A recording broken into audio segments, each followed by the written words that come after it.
क्योंकि आज गुरु पूर्णिमा है, तो विशेष मुझे इस बात पर आपको समझाना है।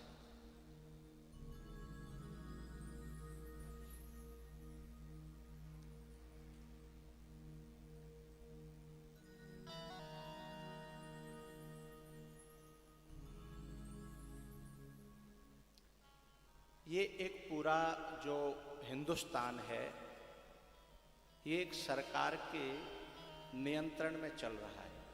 एक केंद्र सरकार और फिर एक प्रदेश की सरकार। अब प्रदेश की सरकार, तो केंद्र सरकार में जो है पूरे हिंदुस्तान को नियंत्रित करने की एक जिम्मेदारी है। अब उसने वो जिम्मेदारियां धीमे धीमे बांट रखी हैं, कुछ अथॉरिटी दे दी। तो जो प्रदेश में मुख्यमंत्री जो होता है, मुख्यमंत्री फिर पूरे प्रदेश को चलाने के लिए एक व्यवस्था बनाता है। ये बात ध्यान में रखना। मैं ये बात इसलिए कह रहा हूं कि हम गुरु मंत्र क्यों लेते हैं।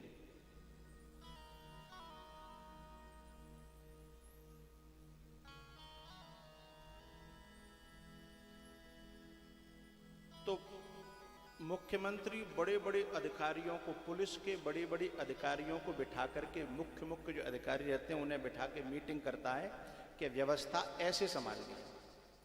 उसके बाद वो अपने छोटे से अधिकारी को, नीचे छोटे वाले अधिकारी को समझा देते हैं, फिर वो उससे छोटे वाले अधिकारी को समझा देते हैं। ऐसे व्यवस्था संभलते संभलते नीचे जो है होम गार्ड तक आती है। बात समझ में आ गई इतनी? व्यवस्था होम गार्ड तक आती है।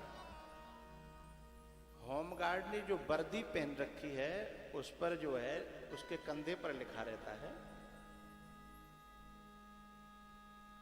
उससे थोड़ा सा ऊपर होता है उसके कंधे पे कुछ और लिखा रहता है, उसके ऊपर होता है फिर उसके कंधे पे कुछ और चिन्ह रहता है। लेकिन यदि वर्दीधारी के ऊपर हमने हाथ उठा दिया तो वो हाथ जो है हमने फलाने सींग के ऊपर नहीं उठाया,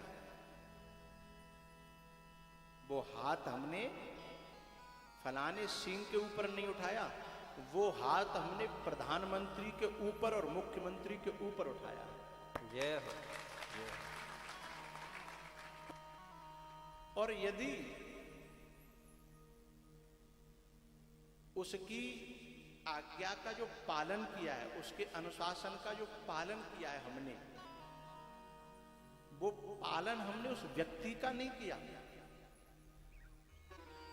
मुख्यमंत्री और प्रधानमंत्री के निर्देशों का हमने पालन किया। बात समझ में आ रही?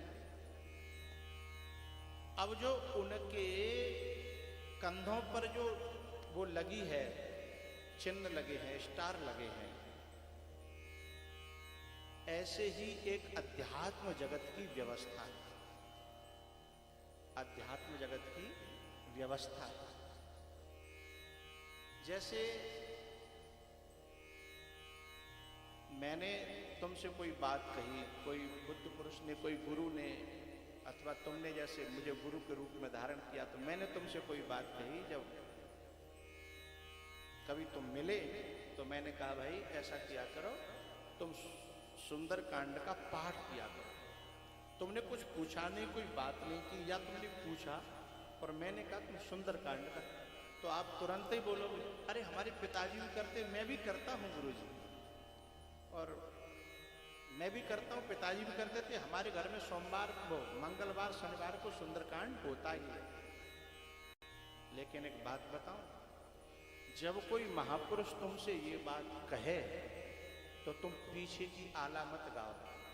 तुमने पीछे क्या किया था, उससे तो महापुरुष मिला है, लेकिन अब महापुरुष की आज्ञा से जो काम होगा वो पूरे अस्तित्व की आज्ञा है, क्योंकि उसे वर्दी मिली हुई। जय हो। जिस प्रकार से सरकार जो है एक कायदा कानून के तहत चलती है और जिन्हें जो अथॉरिटी मिलती है,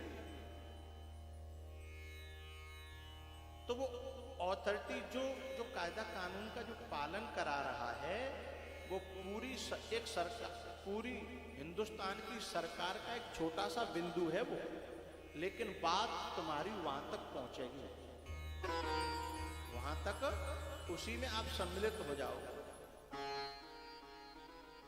तो जिस समय तुमने कितना भी राम नाम जपा हो, हमने कितना भी और कोई मंत्र जप लिया हो, कितना भी कोई ग्रंथ पढ़ लिया हो,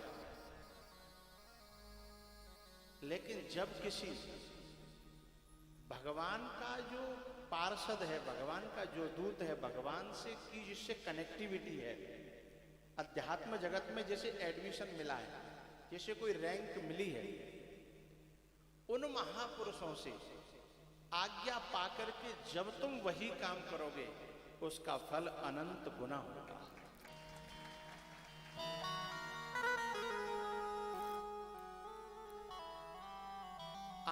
आप इसका अनुभव स्वयं करना। हमने परमिशन के बिना जो भी अपनी जिंदगी में किया उसकी बात कुछ अलग होगी, लेकिन जब किसी बुद्ध पुरुष की अनुमति से हमने जो किया, हमने भावड़ा चलाया पूरी जिंदगी भर, जाने कहां कैसे कैसे, उसकी हमें कीमत नहीं मिलेगी। लेकिन जब हम किसी के कहने पर 4 फावड़े भी चला देंगे, उसकी कीमत वो देगा।